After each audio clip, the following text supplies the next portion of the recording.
নমস্কার বন্ধুরা, অর্চনার সংসারে সবাইকে স্বাগত। আজকের আমি একটা অন্য ধরনের ভিডিও তোমাদের সঙ্গে শেয়ার করব। ভালো লাগলে একটা লাইক, কমেন্ট, শেয়ার করে আমার চ্যানেলটা সাবস্ক্রাইব করে আমার পাশে থেকো।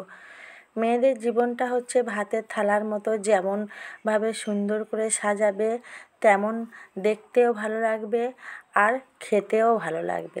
তাই আমরা যেরকম পরিস্থিতিতে পড়ি সেই রকম মানিয়ে নেওয়ার চেষ্টা করি বা মানিয়ে নিয়ে থাকি। সেই রকম একটা ভিডিও তোমাদেরকে দেখাবো আজকে।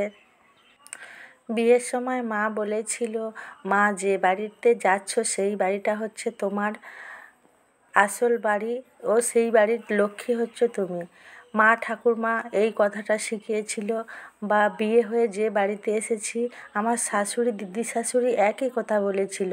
তাই যে কোনো কাজ করি এক মনে করি। ও এই যে কথাটা বলেছিল লক্ষ্মী, আমিও ভাবি যে সত্যি আমি এই ঘরের লক্ষ্মী।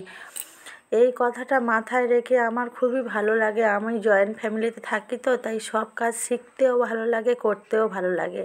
তাই আজকে সারাদিন আমার পালা এই পান গুছানো।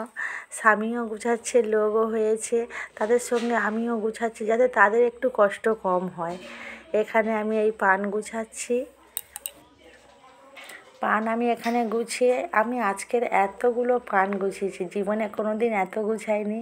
আজকের গুছিয়েছি, সারা শীতভর পান রেখে দিয়েছিলাম, তারপরে একদিন পান হয়েছে, এত হয়েছে পান যে আমার সকাল থেকেই গুছাতে হচ্ছে। সকাল থেকে গুছাচ্ছি বলে পান গুছানো আমার শেষের পথে। আমি এই পানগুলো গুছিয়ে ভালো করে আমি চাপা দিয়ে দেবো, কেননা সারা রাত থাকবে তো সকালে মোট করা হবে।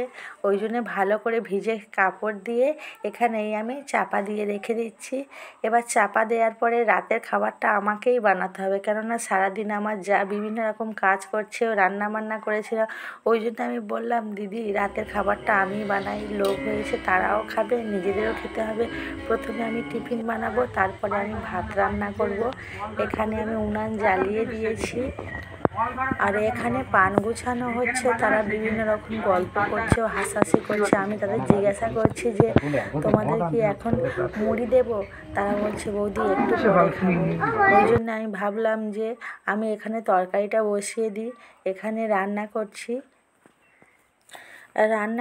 আমার একটা দেওর এসে বলছে, বৌদি কী রান্না করছো? আমি বললাম যে নিরামিষ রান্না করছি। বলছে কেন, মিস্ত্রিদের নিরামিষ খাবে? আমি বললাম যে আমার একটা ভাসুর মারা গিয়েছে, ওই জন্য আমরা নিরামিষ খাচ্ছি। প্রথমে আলুর তরকারি করে ওদেরকে মুড়ি দেব, তারপর ডাল, আলু ভাজা, পাঁপড় ভাজা আর বেগুন ভাজা করব। এখানে আমার রান্না হয়েই এসেছে। আর এদিকে আমার একটা দেওরের ছেলে এসেছে, এত দুষ্টু। আমি রান্না করছি, আমার কাছে আসবে, এসে আমার কোলে বসবে। ওকে আনলাম, বসালাম, বলছে ছোটো মা আমিও তোমাদের বাড়িতে খাবো। আর এদিকে আমার ভাসুর গাজন করে তো, ওই জন্যে গানের গল্পগুলো করছে। আর আমাদের যে মিস্ত্রিরা আছে তারা এত হাসছে, বলছে দাদা সত্যি তুমি খুব রসিকে। আমার ভাসুর বড় ধলেও গাজন করে। আর এই চৈত্র মাসে যে আমাদের গ্রামে গাজন হয়, সেই গাজনে উনি গান দেয়। এবার কী ছক লিখেছে সেগুলো শোনাচ্ছে। আমি রান্না করছি আর শুনছি আর হাসছি শুধু। এখানে আমাদের মিস্ত্রিরা পান গুছাচ্ছে। আর এই আমাদের ছোট্ট বাবু গিয়েছে আর আমার ভাসুর বসে আছে, গল্পগুলো শোনাচ্ছে। গ্রামের সকালের পরিবেশটা একেবারেই শান্ত আর কত সুন্দর দেখো। রাতে যে পানগুলো হয়েছিল এখন সেগুলো মোট করা হচ্ছে। মোট করে রেখে দিলে আমাদের ভ্যানওয়ালা আসবে, তারপরে আমাদের কাকদ্বীপ বাজারে নিয়ে যাবে।